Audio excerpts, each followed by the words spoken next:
আসসালামু আলাইকুম। ঠিক আছে, আজকে আমরা এসি মেশিন 2 এর তোমাদের লেকচার 2 নিয়ে হাজির হয়েছি, তাই না? আচ্ছা, আমরা গত লেকচারে কি করেছিলাম? হোল এসি মেশিন 2 এর কি টোটাল সাজেশন দিয়েছিলাম। ঠিক আছে, তোমরা যারা ভিডিও দেখো না, আমি আই বাটনে লিঙ্ক দিয়ে দেবো, ওটা দেখে নিবা। কারণ টোটাল এসি মেশিন বইয়ে কতটা প্রশ্ন আছে আমাদের যদি আইডিয়া থাকে, ঠিক আছে, তাহলে তোমাদের জন্য সুবিধা হবে, ভিতর থেকে ভয়টা চলে যাবে। ঠিক আছে, কিছু বলবা?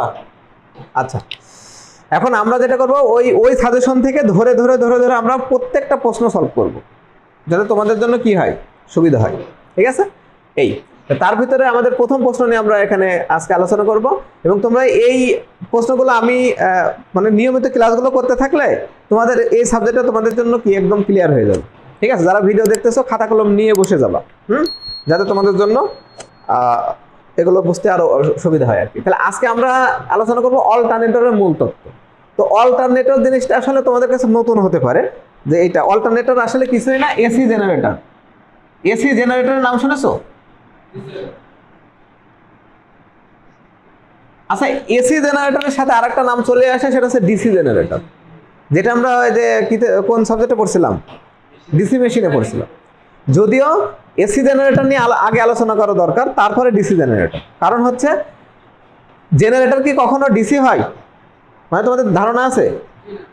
প্রথমে কিন্তু এসি হয় জেনারেটর, মানে জেনারেটর থেকে প্রথমে উৎপন্ন যে ভোল্টেজটা এসি হয় সবসময়, পরবর্তীতে কমিউটেটর ব্যবহার করে ডিসি করা হয়। ঠিক আছে, যাই হোক, তো এই এসি জেনারেটরের অপর নাম কি? অল্টারনেটর। এখন এটা আসলে কিভাবে কাজ করে সেটা আমাদের আজকে দেখতে হবে। ঠিক আছে, আমরা ওই যে গতদিনে যে বেসিক ইলেকট্রিসিটি দেখছিলাম, ওখানে কিন্তু মাইকেল ফ্যারাডের দুইটা সূত্র ছিল। ঠিক আছে, তোমার কি মনে আছে তোমাদের? আমাদের এই বিষয়গুলো তোমরা যখন ফার্স্ট সেমিস্টারে যে সার্কিট বেসিক ইলেকট্রিসিটি পড়েছো, সেকেন্ড সেমিস্টারে সার্কিট 1 পড়েছো, অনেক বিষয়ের ডিটেলস কিন্তু টোটাল সেমিস্টারগুলো, যেটা আমরা বুঝতে পারি না। তোমরা ফ্যারাডের সূত্র কিন্তু পড়েছো। আচ্ছা, মনে করো একটা পরিবাহীতে ভোল্টেজ উৎপাদন করবো, এটা শর্ত কি জানো? কি বলো তো দেখি, ভোল্টেজ উৎপাদনের শর্ত কিভাবে? হ্যাঁ, স্থির চৌম্বক ক্ষেত্রের ভিতরে কয়েল ঘোরাতে হবে, অথবা হ্যাঁ স্থির কয়েলকে চৌম্বক ক্ষেত্রের মধ্যে ঘোরাতে হবে। রাইট, হয় চৌম্বক ক্ষেত্রে স্থির থাকবে, কয়েল গতিশীল, অথবা কয়েল স্থির, চৌম্বক ক্ষেত্রে গতিশীল। আমি এটাকে উদাহরণ দিয়ে এইভাবে, তুমি মনে করো স্রোতের মাঝখানে দাঁড়িয়ে আসো, তাহলে তুমি কয়েল, আর স্রোত পানি চলে যাচ্ছে কি ফ্লাক্স বা চৌম্বক ক্ষেত্র। তাহলে কি কোনটা দ্বারা কোনটা কাট হচ্ছে বলো তো? তোমার দ্বারা ওই কাট হবে, কিন্তু পানিটা কাট হয়ে তোমার ভিতর দিয়ে চলে যাবে, তার মানে তোমার ভিতরে একটা ভোল্টেজ তৈরি হবে, বিষয়টা এরকম। অথবা স্থির পানি আছে, তুমি যাচ্ছ, তখন তুমি কিন্তু যখন যাবে যে হাঁটু দিয়ে কি হবে, তোমার পা দিয়ে পানিটা কাটতে কাটতে চলে যাবে। তাহলে পানিটা যদি ফ্লাক্স হয়, তুমি যদি কয়েল হয়, তোমার ভিতরে কি তৈরি হবে? উত্তেজনা শুরু হয়ে যাবে নাকি, ফ্লাক্স তৈরি হবে, মানে ভোল্টেজ ইএমএফ তৈরি হবে। রাইট, ঠিক আছে। ওখান থেকে আমরা জেনে আসছি যে মানে একটা কয়েলে কিভাবে ভোল্টেজ তৈরি হয়, ঠিক সেই নীতিটাই কিন্তু এই জেনারেটরে কাজ করে। ঠিক আছে, কিভাবে কাজ করে, এই যে আমি একটা জেনারেটর আঁকানোর চেষ্টা করেছি, যদিও আমি ভালো চিত্রশিল্পী না। ঠিক আছে, তো এটা হচ্ছে পুরোটা, এটাকে বলে ফ্রেম। ঠিক আছে, ইয়োগ বা ফ্রেম বলে এটাকে, কি বলে? এটাকে ইয়োগ বলে, ইয়োগ অথবা ফ্রেম। যাই হোক, এখানে ফ্রেম আছে, তারপরে আমি সবগুলো দেখিয়ে দেবো। আর এই যে ভিতরে আমি জাস্ট এখানে স্লট আঁকানোর চেষ্টা করেছি। হ্যাঁ, এখানে কিন্তু স্লটটাকে আমি এইভাবে আঁকাচ্ছি। তাহলে এখন উপরেরটাকে বলা হয় স্টেটর। উপরেরটাকে কি বলে? স্টেটর, যেখানে স্টেটরের সাথে স্টেটর কয়েল লাগানো থাকে। আমি এটা প্র্যাকটিক্যালে দেখাই দিব একটু পরেই। ঠিক আছে, তোমরা বুঝতে পারবা। আমরা জাস্ট এখানে 4 জায়গায় 4টা ওই যে কি আছে, কয়েলটা ধরে রাখার জন্য। এখন কয়েলটা আমি এটা সিঙ্গেল ফেজ মনে করি, তাহলে সিঙ্গেল ফেজ যদি চিন্তা করো, তাহলে স্টেটরে কিন্তু স্টেটর কয়েল থাকে। তাহলে সেটা কিভাবে থাকে, এই যে এইভাবে মনে করো যে এখানে এইভাবে পেছানো থাকবে। ঠিক আছে, আর আরেকটা বিষয়, কয়েলে যে স্টেটরগুলোতে যখন মানে স্লটগুলোতে কয়েল পেছানোর সময় একটা স্লটে যদি এন পোল তৈরি হয়, আর একটা স্লটে কিন্তু এস পোল তৈরি হয়। অর্থাৎ এইটা যদি এইভাবে ঘোরানো হয়, পরেরটা কি উল্টা হবে। তোমরা যে ফ্যানের কয়েল বাঁধার সময় তোমরা কিন্তু দেখছো। ঠিক আছে, আচ্ছা, যাই হোক, এভাবে কয়েলটা আমি কি আঁকিয়ে নিলাম।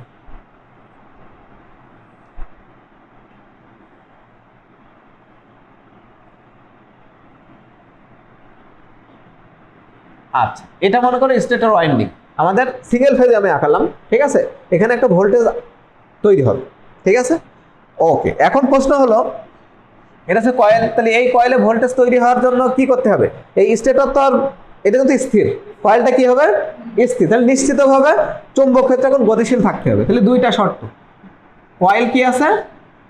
কয়েল স্টেশনারি বা কয়েল স্থির আছে, তাহলে চৌম্বক ক্ষেত্র কি হবে?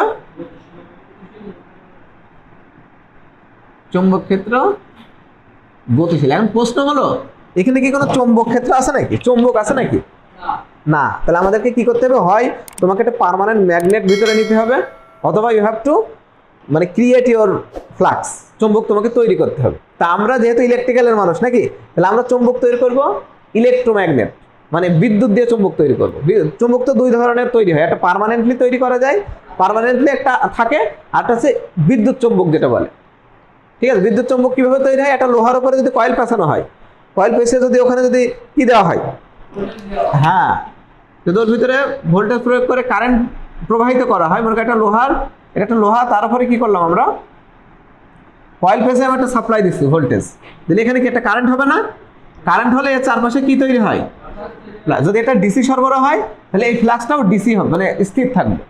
আর যদি এটা এসি হয় ফ্লাক্সটা পরিবর্তন হবে, সেটা আমরা পরে আরো আলোচনা হবে। এটা নিয়েই তো আলোচনা, তোমরা শিখে আসছো অলরেডি। তাহলে আমাদের এখন এই ফ্লাক্স তৈরি করতে হবে। তাহলে এই সিম্পল। তাহলে আমাকে যেহেতু কয়েলটা এই যে স্টেটরের সাথে থাকবে, তাহলে ফ্লাক্স ভিতরে তৈরি করতে হবে আমাকে। তাহলে ফ্লাক্স তৈরি করার উপায় হচ্ছে হয় পার্মানেন্ট চুম্বক দিতে হবে, অথবা কি করতে হবে? আমাকে কয়েলের মধ্যে কারেন্ট প্রবাহিত করে চুম্বক বানাতে হবে। সিম্পল। তাহলে যেহেতু পার্মানেন্ট ম্যাগনেট আমরা দিচ্ছি না, কারণ বড় যদি জেনারেটর হয় তাহলে বড় পার্মানেন্ট ম্যাগনেট দিবা, প্রচুর ভারী ব্যয়বহুল হবে। এই জন্য আমরা ইলেকট্রোম্যাগনেট বানাবো।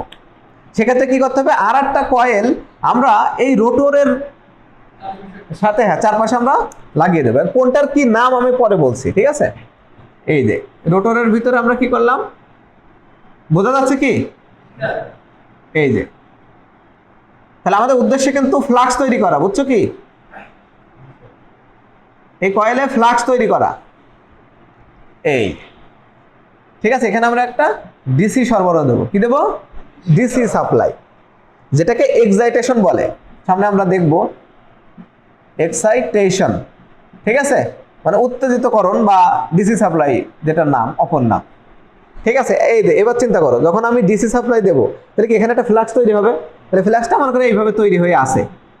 বলো তো এই ফ্লাক্সটা স্থির হবে না গতিশীল হবে? স্থির হবে, কারণ এটা কিন্তু ডিসি সাপ্লাই, তাই তো? এদিকে একটা ফ্লাক্স, চারিদিকে ফ্লাক্স হবে, বাট আমি হচ্ছে কি করলাম, এক এক এক জায়গায় দিয়ে রাখলাম, আর কিছু না। মনে করো এক সাইডে আমি দিলাম, এই যে চারিদিকে ফ্লাক্স হয়ে স্থির হয়ে আছে। একটু চিন্তা করো, এ কিন্তু স্থির আছে, চৌম্বক ক্ষেত্রেও স্থির আছে, এটা হচ্ছে ফ্লাক্স, আর কয়েলটাও স্থির আছে। এখন কি এখানে ভোল্টেজ তৈরি হবে? আর কি করতে হবে আমাদেরকে? হ্যাঁ, আমাদেরকে এই চৌম্বক ক্ষেত্রটা ঘোরাতে হবে। চৌম্বক ক্ষেত্র থেকে আর তো ধরা যাবে না, তাই না? তাহলে আমাকে ঘোরাতে হবে, কয়েল সহ ঘোরাতে হবে, তাহলে কি চৌম্বক ক্ষেত্র সহ ঘুরবে। তাহলে চিন্তা করো, তাহলে কিন্তু আমাদের কাজ হয়ে গেল। এইটা হচ্ছে রোটর। রোটর মানে তো যেটা ঘোরে, এই যে। তাহলে আমরা যদি এখন এটাকে ঘোরাই রোটরকে, তাহলে এই রোটের সমেত ফ্লাক্সকে নিয়ে ঘুরতে থাকবে। বললে একদম সিম্পল, এভাবে কি করবে? ও যখন ঘুরতে থাকবে তখন এই কয়েলগুলোকে কি করবে? কর্তন করতে থাকবে, মানে কাট করতে করতে যাবে। বলে এখানে কি তৈরি হবে? একটা ইএমএফ তৈরি হবে, ইএমএফ বা ভোল্টেজ তৈরি হবে। দ্যাট ইজ দ্য মানে working principal of A generator. Simple. আমি যেগুলো একদম বাংলায় দিলাম, ঠিক আছে? যে মূল তত্ত্বটা আমরা শীট দিয়ে দেবো, শীটে সুন্দরভাবে লেখা আছে, এই জিনিসগুলোই লেখা আছে আমি যেগুলো বলছি। এখন তোমাকে দেখতে হবে যে এটা হচ্ছে কোনটার নাম কি, কোনটা কিভাবে কাজ করে, ঠিক আছে? আচ্ছা, প্রথমটার এটার নাম আছে ইয়োক বা ফ্রেম, ঠিক আছে? আর এই যে এটাকে বলে স্টেটর বলে, ঠিক আছে? আবার এই যে কয়েলটা, এটা কয়েলটার নাম আছে স্টেটর কয়েল। কি নাম?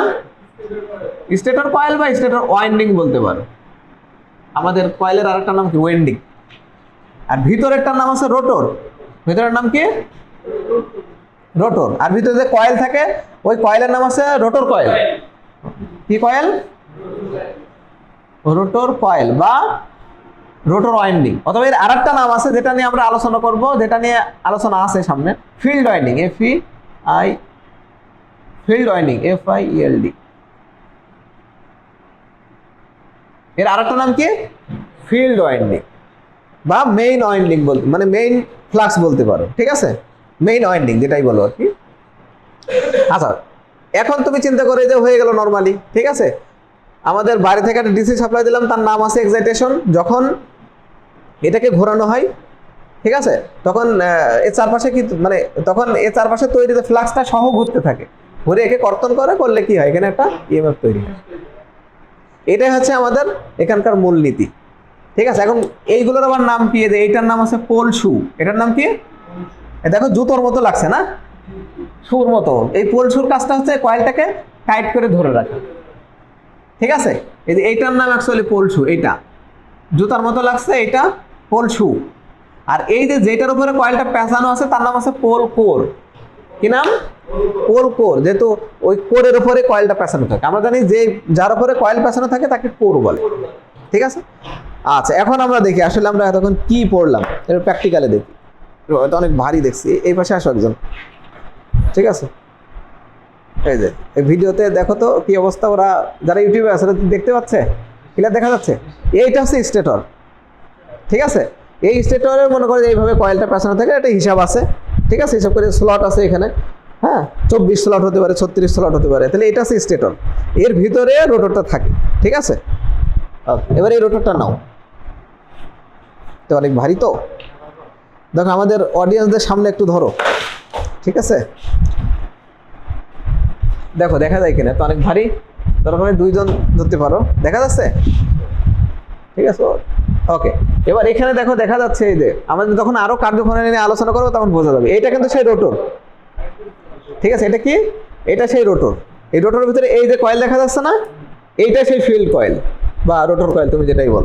আর আমরা ওই যে কার্বন ব্রাশ পড়েছি, ঠিক আছে, এই যে এখানে কার্বন ব্রাশ আছে, অবশ্য ইয়ে হয়ে গেছে, এই যে দেখা যাবে, এই যে এ করলে হয়তো দেখা যাবে, এই যে এখানে ব্রাশ দেখা যাচ্ছে ছোট ছোট আর কি, হালকা দেখা যাবে। এইটাকে বলে স্লিপ রিং।